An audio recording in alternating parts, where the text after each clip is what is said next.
Cuento Crimen podcast. We are a true crime podcast, and these are cases that don't get much media attention, so chances are you haven't heard of some of these cases. Come join us every Wednesday for a new true crime case.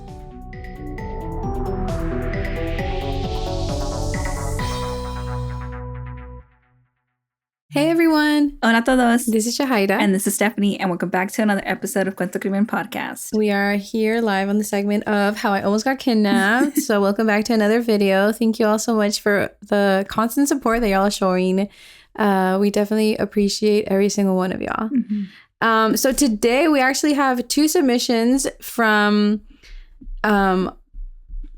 listeners, which is really, like I said last time, say it again, which is really cool, but not cool that it happened to y'all. So, we're going to get right into them and let's see how they almost got kidnapped. So, Karen, shout out to you for sharing the story and for showing support to our little segment. We appreciate you.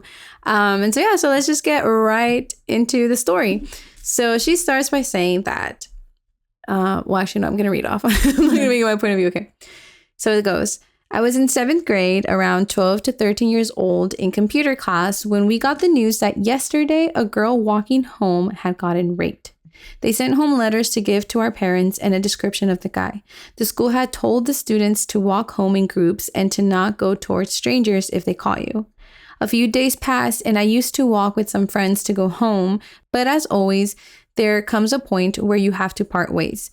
I said goodbye and hit a right heading home. From this point, my house was about 4 blocks away. This street I had just turned into was quiet and not a lot of people passed by. I remember turning into that street and right away felt an uneasy feeling. I popped on my headphones but always kept only one on because my older brother had told me before to always be mindful of my surroundings. As I walked, I remember I kept looking back. Something just felt weird. I was nearing the end of the 2nd block, thinking to myself that after this cross light, you're basically home. When suddenly, this man is crossing the street, heading towards me and telling me, come here, as he's getting into his car. I looked back and began running immediately. I get to the light and it's red, still looking back to where this man is. I was ready to die that day and run into oncoming traffic if it meant not getting kidnapped/raped. I ran for my life home and that man stayed back on that red light. I remember coming to my apartment complex and the door being locked. I yelled for my mom because I feared him following me. I went around the alley and hopped the fence, running up my stairs. All I remember is my mom coming out the door and me automatically starting to cry. I told her everything and my older brother went in their bikes to check out the area but didn't see anything. I used to remember this man's face and the car he drove, but after all this time, I feel like my mind just blocked it out. I don't know if he ever caught up or what he wanted, but what grown man calls over a 12 through 13-year-old that they don't know? After that incident, I feel like I was always scared to walk alone. After that, as I got older, I feel like I needed someone to go with me places. I remember wanting to go running alone and would get all dressed up only to have my mind come up with some crazy scenarios and deciding to just stay home. It's taken a long time to get better at it, and maybe it's because of all the true crime podcasts I watch/listen to, but I'm always on high alert. There's my story. I feel like my heart was beating. I know. I hope I didn't read that too fast, but I feel like as I was reading, I was like, oh my God, like I was starting to feel your panic because I also feel like the news of what happened to the girl the previous day, I feel like your mind was already on high alert and you're just kind of already paranoid, you know, that something so tragic happened to someone so close to you. And now here you are and you're also feeling unsafe. Like, yeah, I definitely felt the panic. Yeah. I think what gets to me is like how like one experience like this really scars you and it changes you. Like you're only 12, 13 years old, but you just never forget about the feeling that you felt as it was happening and like all the aftermath of like how it changes you because like you want to go run and you can't even enjoy that because you have these like scenarios in your head that like you shouldn't be, you know, you just want to go run and exercise, but like you have to be alert. I don't know. I just think it's sad. It is. And like the scar is like pretty deep because you also said that it's taken a while for you to kind of like move past it. And you can't even really move past it. It's always going to be kind of a reality. In the back of your head. Mm-hmm. But we did like message a little back and forth. And like in another message, you know, she also said how she carries pepper spray. Mm-hmm. And I always carry pepper spray too. And like even in my nightstand, I always have pepper spray because it's always that feeling of just like, I don't know, just in the quickness of things, you need to also be just like reacting so fast to everything. So I don't know. My recommendation for everyone is always carry your pepper spray or a She's Birdie. I don't know if y'all know what that is, but we used to have a promo code for it. I don't know if it's still active, but it's basically like an alarm. It's like you can put it in your keychain, and if someone is following you or you feel unsafe in any situation, just go ahead, pop it out, and it beeps so loud. It has to, like, the people around you are going to be aware that something's wrong, or like even the person that's trying to come at you, it's going to be like, maybe think about it twice because of how loud that this is.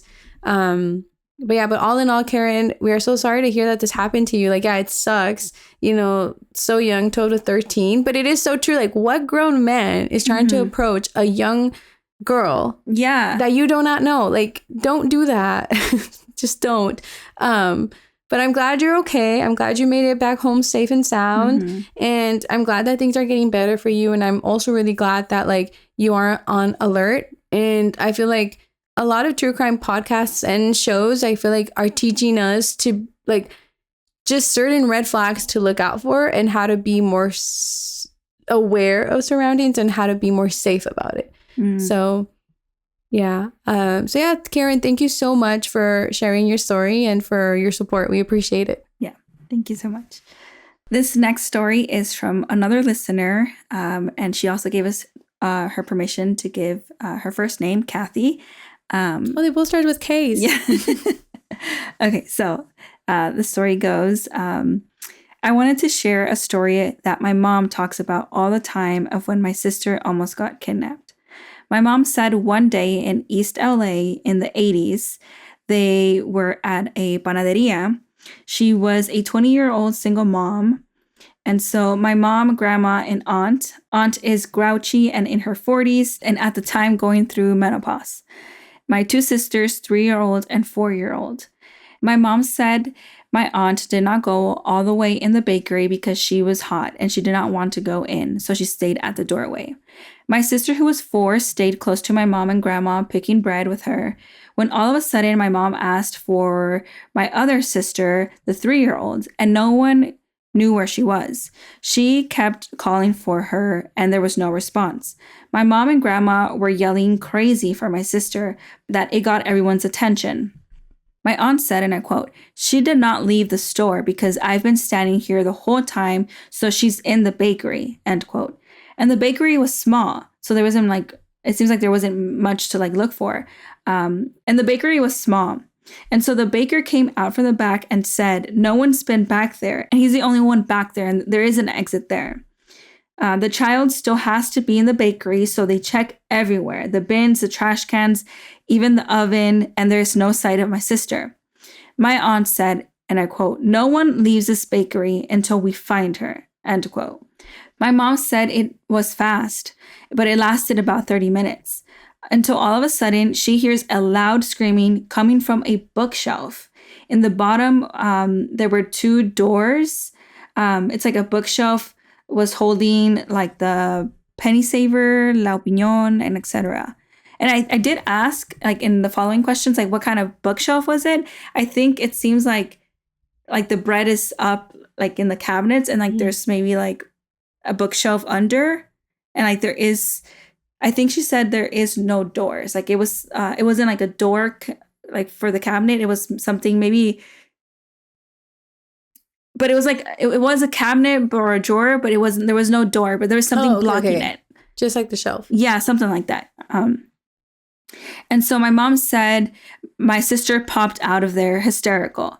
When they realized there were 2 women standing in front of this like thing the whole time, they never budged from there the whole time everyone searched. My mom said she thinks there was a man with them, and everyone was happy and relieved that they found my sister, that no one noticed the 2 women left. My mom was so happy that she didn't think about asking questions to these women. My sister was so scared and hysterical that my mom did not press my sister about asking questions. And my mom said she was worried about my sister getting sick from the scare. But until this day, my mom said she does not know how they kept my sister quiet or why she didn't scream sooner. And that's the story. But going back to like our messages, she's saying that it did not have a door, just something covering it. Oh, okay. So I wonder, like, what was it? But like, it was something. I mean, still maybe like some type of door or something. Yeah. You know, like, or maybe even like a curtain or like a curtain, like something just blocking it. Mm-hmm. That's scary. Mm-hmm. I think the part for me that like gave me goosebumps is the fact that like her tia was by the door, so it is true. Like, you know, she did not leave this place. And then also like if y'all been to like a Mexican panaderia, they're pretty much small. Yeah. Like, I think for the most of them are small. Like I was thinking about our local panaderia, but 2 of them actually, and they're both pretty small. So like I'm just thinking like as a mom, if I'm in there and like my sister's telling me no, your son did not leave, and I'm looking around like, well, where do you look? Yeah. You know? And I'm not gonna lie, as you were reading the story, at first I thought, I was like, did the baker take him into the back room or take her into the back room? And you know, is she over there? But it was just crazy, like that it seemed like these 2 women were hiding her in the bookshelf. I'm reading the email again, and she did say that the 2 women were acting as they were reading the magazines, so kind of standing in front of the like door thing, maybe the girl couldn't get out, right? I want to say maybe she didn't, and who knows, maybe like as to why she couldn't scream, like maybe they were amenazándola, you know, like threatening her, maybe they covered her mouth with something, and you know, or it just, I don't know, but I'm glad that she screamed. Yeah, I am glad that she screamed. And like I know, like reading this, it's kind of like frustrating. It's like, oh man, like why didn't they get the 2 women? But I feel like I 100% get your mom. Like I feel like in the moment, if I found my son again, like I feel like that's all my attention would have gone to. And like I feel like I wouldn't even have thought about those 2 ladies till after I went home, after I processed everything. And then I'm like, oh wait, why were those 2 women there? Yeah, I was thinking the same thing. Like in the moment, maybe she didn't think it was like their fault. Like when a kid se meten donde quieran, right? Sí. So maybe she didn't think it was like with bad intention until after the fact.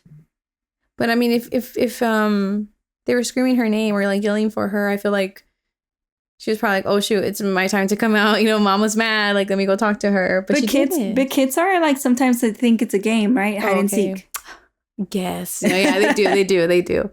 I don't know, but that is sketchy. That's like scary to lose your child in a small place. Like the nerve. I was like, oh my god, where could she be? But I'm glad that she was found, and I'm glad that, you know, if these 2 women did have anything to do with it, I am glad that like it didn't get to the point where they actually took your sister. Yeah, because that would have, you know. Yeah, that's scary. And also, like, I feel like that's also one thing that most of us know, like in the true crime community. A lot of the times, like when it's like kidnapping, you think of like, oh, kidnapping like a little girl or a young girl, and it's a man who took her.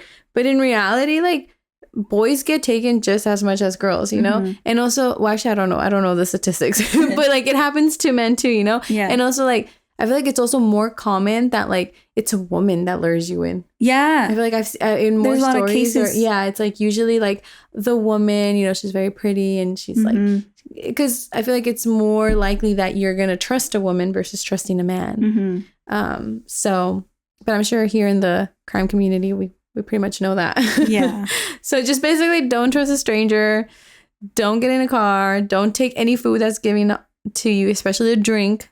You know, and just always stay alert. Keep your pepper spray. Keep your keychains. You know, the defensive keychains. Just make sure. Stay safe. Yeah, and make sure that if you're alone, once you get in the car, lock that car because you never know. Yeah, you never know. So yeah, those are the 2 stories for this episode. Thank you so much to Karen and Kathy. We appreciate you guys taking the time to write your story and sending it over to us. Yeah. Just remember to stay safe out there. Yeah. See y'all next time. Bye.